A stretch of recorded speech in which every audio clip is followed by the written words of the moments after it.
Michele Calabrò, member of the Young Forum Gastein and Policy Advisor at the European Patients Forum. And I'm here with Professor Tove Fall, Professor in Molecular Epidemiology at Uppsala University in Sweden.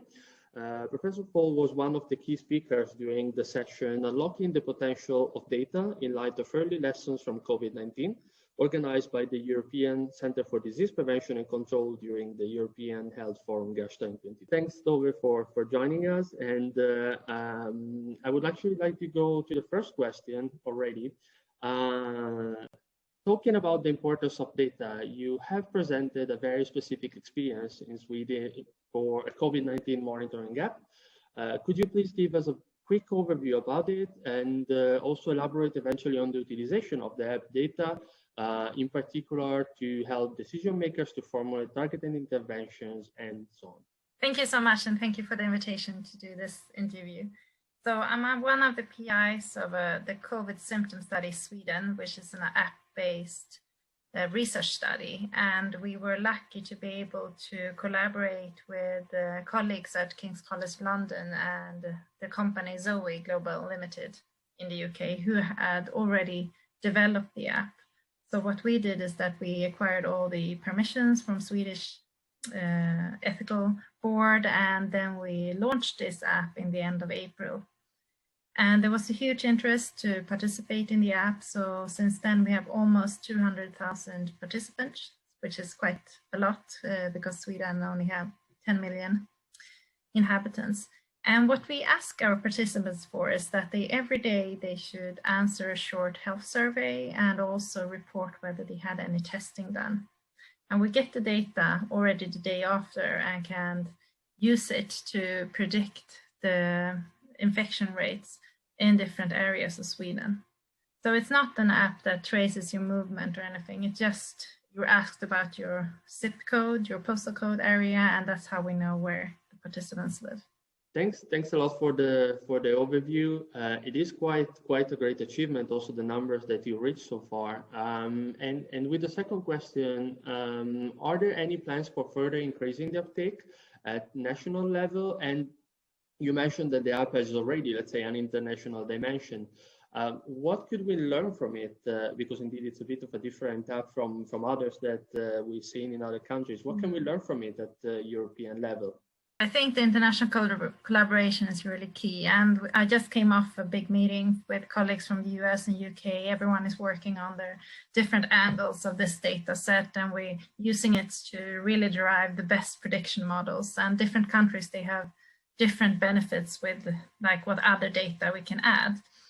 So having the same questions in 3 countries at the same time is very interesting. And we can see, for example, that Swedes are very prone to answering long replies on the free text question. So when they're going to describe their symptoms, if it's not in the categories, Swedes are very wordy. So that's kind of an interesting observation. But other than that, I'm working really hard in a regional initiative right now called the Crush COVID in Uppsala, together with the local healthcare agency.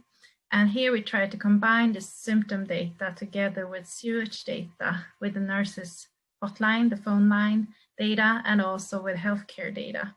So we are going to launch this week a big campaign to the university students, because that's the biggest it's a student city, Uppsala. So we're really hoping to get an uptick in number of users so we can use the symptom data on a more granular level, because of course we need a decent sample size to be able to say something. Indeed, this is actually fundamental when it comes to data for improving, decision making and policy making, and actually going beyond the specific experience with the app. What are the main learnings, in your opinion, from the first wave about using data for better preparedness, and how can we apply it to the second wave going forward? I think the biggest challenge for us has been that how do you combine high quality with high speed? So like, how can you quickly collect data in a high quality way at the same time as we have a crisis in the society? And the solution to that is collaboration and communication, and also having funding that can be used in crisis. for this kind of initiatives. And I just find that people are so engaged, and the engagement and collaboration I had with colleagues, both at the local healthcare agency and at different academic organizations, has been really enabling this big project. Otherwise, it wouldn't have been possible. But I think even more of that, especially at the national level here in Sweden, would have been good. So if academia and the National Health Agency and the government should met more in an organized, recurrent way, like an open forum where we could share different results and ideas, and we could better have worked together forward.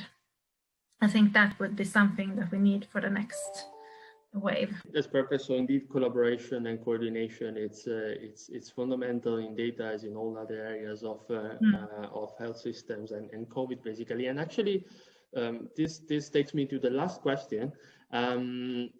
What do you envisage regarding the long-term impact of the COVID-19 crisis on health and health systems, and also should it be interpreted as a determinant for health for the generation that experienced it? We know very little about the long-term effects of COVID, but we do see some worrying signs that people can get various complications and sequelae from this disease. And I think a challenge here in Sweden is that we didn't have access to testing in the first wave of the pandemic. That means that we have a lot of people where we don't really have a confirmed disease.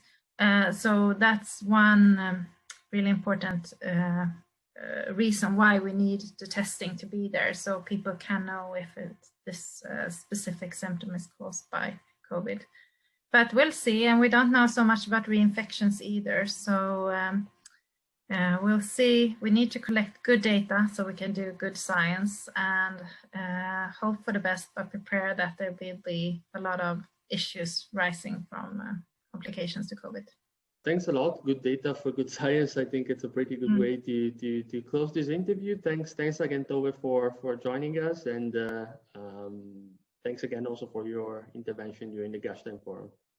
Yes, thank you so much.